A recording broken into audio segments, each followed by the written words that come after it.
Eunice Rendón es experta en migración, colaboradora de este espacio. Eunice, pues mañana entonces, 9 de la mañana, primer cruce, primer retorno de estos migrantes bajo el Remain in Mexico.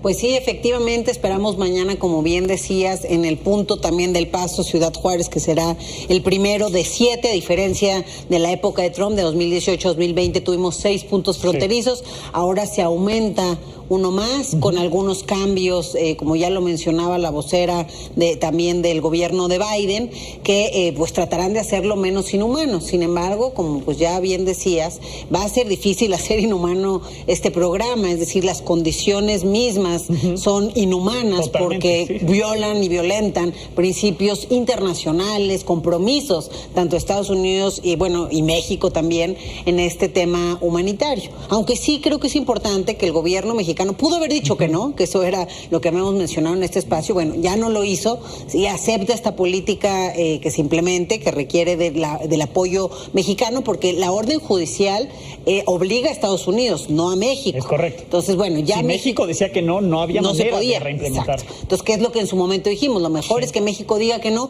porque el gobierno de Biden tampoco está de acuerdo. Es una cosa que surge de una demanda del gobernador Abbott en Texas a un juez federal, llega hasta la Suprema Corte y así se sigue. Es más, el proceso sigue. Todavía el gobierno de Biden va a intentar, va a meter las pruebas necesarias para echarlo para atrás. ¿Con qué se van a enfrentar los migrantes a partir de mañana? Y en particular Ciudad Juárez, tú has recorrido la zona donde están los migrantes, muchos enviados bajo el título 42, aunque estén en otras partes de Estados Unidos, llegan al Paso y los mandan hacia Ciudad Juárez.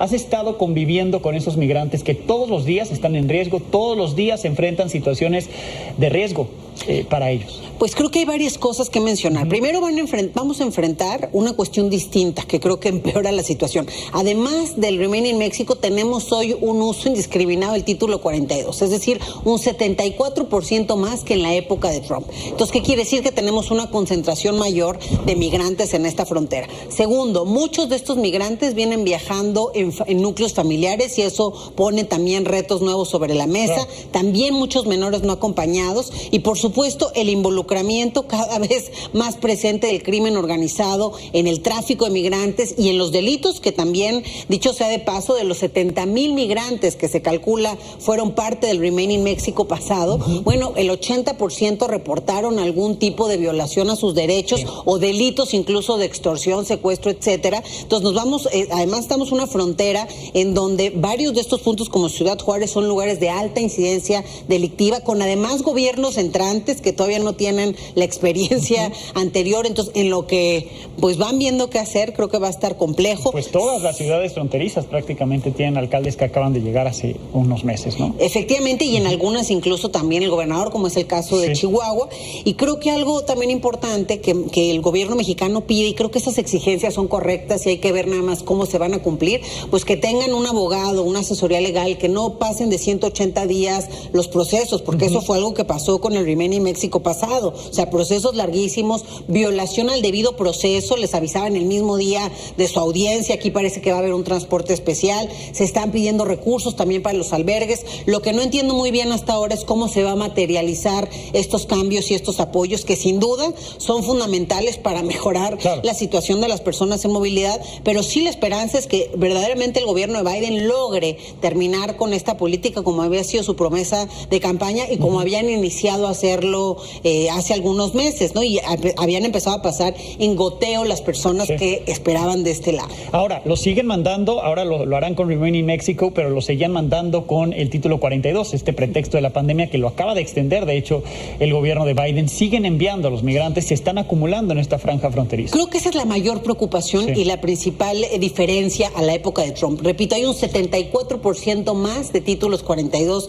que en el momento de Trump. ¿Qué significa el título 42? Que diariamente nos regresan cientos de migrantes centroamericanos a varios puntos, principalmente Ciudad Juárez, Nogales y Tijuana, que van a ser también puntos de regreso del Remain in México. Y además 2 vuelos a Chiapas y a Tabasco. Entonces, el título 42 creo que es un reto muy importante que no debemos dejar de lado, porque ya tiene saturados muchos de los albergues, que la verdad, como tú y yo hemos visto aquí, quien realmente se ha encargado de la situación es la sociedad civil, los albergues en Juárez, que hay cerca de 20 albergues que al final final y también en Tijuana y en los otros puntos. Entonces creo que esto pues va a tener una saturación, una concentración de personas migrantes, repito, en lugares que de por sí ya son peligrosos por la incidencia delictiva que tiene. Bien, pues dicen que el gobierno de Biden dará recursos a estas organizaciones de la sociedad civil. Ojalá que le lleguen pronto para poder atender a esta cantidad de migrantes que ya tiene y que seguirán llegando. Gracias, Eunice, como siempre. Muchas gracias a ti, Alejandro. Gracias.